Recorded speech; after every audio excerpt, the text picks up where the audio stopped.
Good morning, everybody on the West Coast, and good afternoon on the East Coast. I'd now like to ask you to join me in a moment of silence, remembering the lives lost and being searched for at Surfside.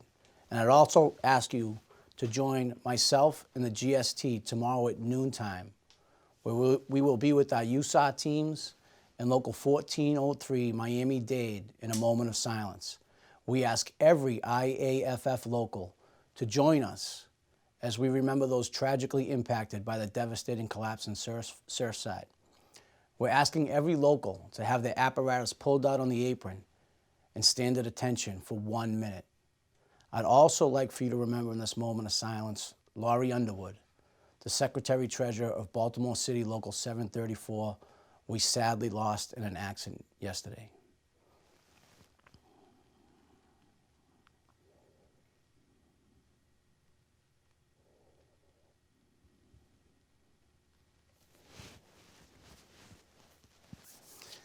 This week's tragedy in Florida reminds us that firefighters show up.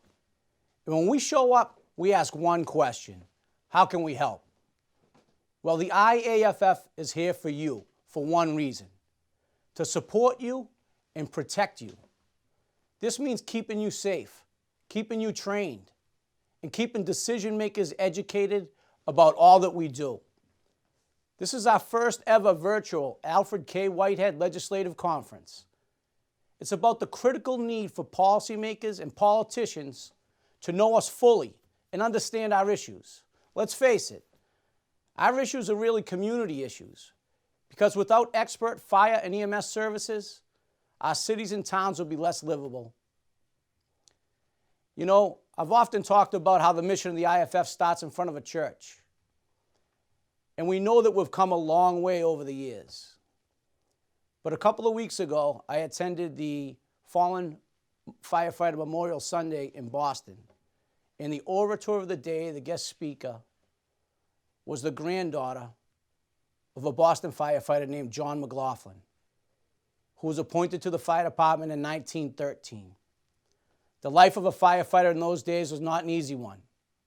Most fires sent multiple members to the hospital or to their homes to recuperate. They had very little personal protection. They would come and return to duty as often as they could, often before they were ready. The harmful conditions of firefighting took a toll on their bodies, and they generally didn't live a long life. The work week was 84 hours a week, and the pay was $2,700 a year. John was promoted to lieutenant in May of 1927, replacing a lieutenant who was killed in the line of duty. On January 16th, 1928, John and his company responded to a building fire, which would be his last call. He suffered severe inhalation of smoke, heat, and plaster dust, the report said. John would never recover from his injuries. He died 16 days later at the young age of 38. He left behind a wife and 4 children, the oldest of whom was only 7 years old.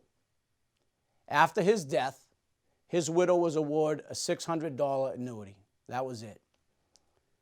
Mrs. McLaughlin had great difficulty dealing with the loss of her husband and trying to provide for her 4 children. She spent many years in and out of a psychiatric hospital. The children were shuffled from relative to relative. They ate whatever leftovers the family they were at were staying that they had, if there were any. This was the life of the families of our fallen. Beyond the tragic death of a firefighter, we should never forget the devastating effects on his or her family. Taking care of each other is the mission of the IAFF. In order for the mission to be successful, we have to be successful in the political arena. We've come a long way since 1928 and how the McLaughlin family was treated.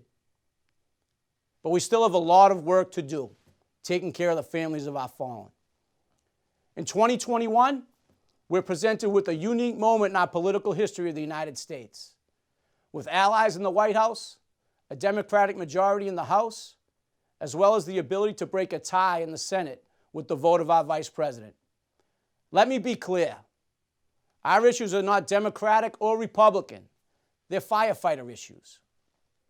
Anyone who stands with us will have our support, and those that do not will not have our friendship. Just as clearly, let me say this. We have a president in Joe Biden who probably since the time of FDR has embraced unions greater and the union way of life greater, unlike any president in our lifetime.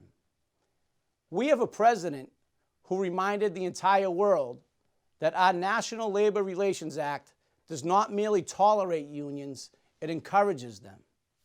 Our IAFF demands a seat at any table that's going to decide our health and safety, the terms and conditions of our work, and our ability to retire with dignity. The politicians who value us having an earned seat at the table will be our friends, and those who do not will be our foes. GST Lima and I are singularly focused on doing all we can to persuade our legislators to see things our way. We have the power of righteousness. Over the next 2 hours, we'll learn about the work being done by our legislative staff. They cannot do it alone. We must all be educated so that we can fully understand the critical issues we're facing. Armed with the facts, each one of us will have to burn the phones, visit our senators and members of Congress, and let them know that the time is now to improve the lives of firefighters in the communities they serve.